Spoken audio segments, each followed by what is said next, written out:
Nah, sekarang ini Ustadz sedang apa ya? Jadi salah satu fenomena terbaru juga ya tentang dark jokes, Ustadz. Artinya bercandanya terlalu gelap Ustadz. Jadi artinya canda gelap. Hal-hal yang sebenarnya tidak bisa dibencanakan oleh orang umum nih. Jadi diwakilkan nih sama mereka nih Ustadz. Contoh candaan agama atau hal-hal yang sifatnya sangat privasi kayak gitu Ustadz.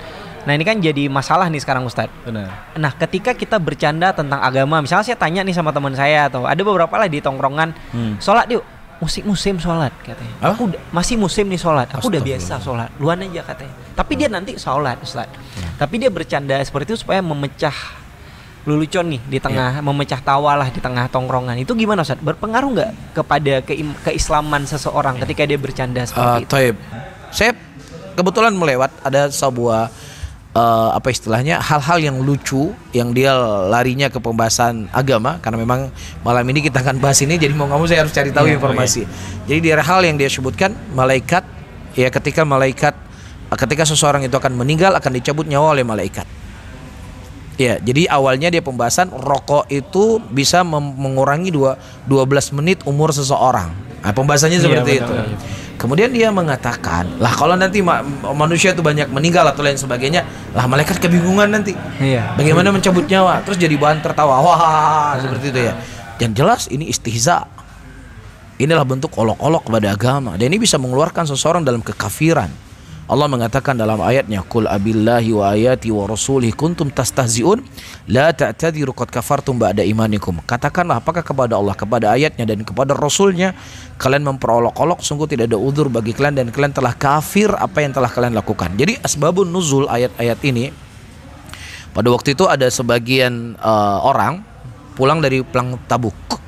Jadi Tabuk dengan Madinah itu 600 km. Kita coba bayangkan di zaman sekarang kita berjalan dari Banda Aceh ke Medan dengan mobil yang nyaman, dengan AC, misalnya dengan kursi yang empuk.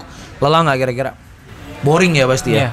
Jadi boring. Di tengah perjalanan lelah mereka karena terlalu panjang perjalanan. Akhirnya manusia itu kan ketika lagi capek, lagi lapar, kurang tidur, pasti suka keluar yang aneh-aneh.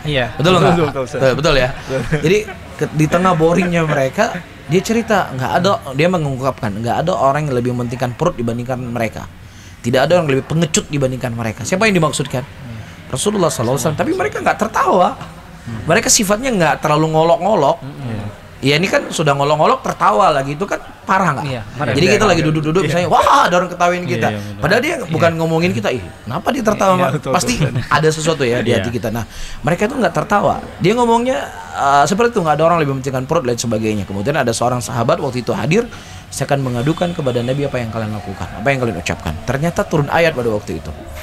Iya, nah ketika turun ayat, datang mereka meminta uzur kepada Rasulullah. Ya Rasulullah, kami tadinya cuma sekedar main-main, kami cuma bercanda, kami nggak serius. Iya, kemudian tetap dibaca oleh Nabi. Katakanlah, apakah kepada Allah, kepada ayatnya dan kepada Rasulnya kalian telah mengolok-olok, sungguh tidak ada uzur bagi kalian dan kalian telah kafir yang tadinya kalian adalah orang sebagai orang yang beriman. Nah sekarang orang-orang yang mereka olok-olok agama dengan lelucon tadi, justru mereka ketika diingatkan bukan masalah takut, bukan masalah nyesal atau lain sebagainya, malah menyerang balik. Ente so suci, ente ini so agamis, lain sebagainya. Inilah kondisi manusia. Ya cuman ya kita tidak punya kemampuan untuk menghentikan apa yang mereka lakukan, kecuali kita mengingatkan siapa orang-orang yang mudah-mudahan dengan apa yang disampaikan bisa menjadi pelajaran. Ya terkadang orang-orang seperti itu sudah sulit untuk kita berbicara. Namun bukan berarti kita berputus asa ya dari rahmatnya Allah, karena Allah bisa memberikan hidayah kepada siapapun. Tapi setidaknya ada orang-orang di tengah nih. Orang yang di tengah-tengah, yang nggak kesini. Ya mudah-mudahan dengan apa yang kita sampaikan hati-hati. Jangan menjadikan agama itu bahan olok-olokan. Ya, dan ini sesuatu yang nggak dibenarkan dalam agama dan sebenarnya juga nggak dibenarkan dalam aturan negara. Kan seperti itu. Jadi atas alasan apapun itu tidak boleh. Dan itu bisa mengakibatkan kehilangan nilai keislaman seseorang. Iya, bisa kehilangan seseorang. Dikatakan, wah saya sudah sering sholat dan lain sebagainya dan apa atau bahasa yang disebutkan tadi ya. Jelas ini nggak dibenarkan. Karena sebagian sahabat Nabi dulu ketika mereka akan sholat itu wajah mereka menguning. Karena pucat takut mereka akan berhadap dengan Allah Subhanahu wa Ta'ala. Iya, jadi bukan dijadikan lelucon.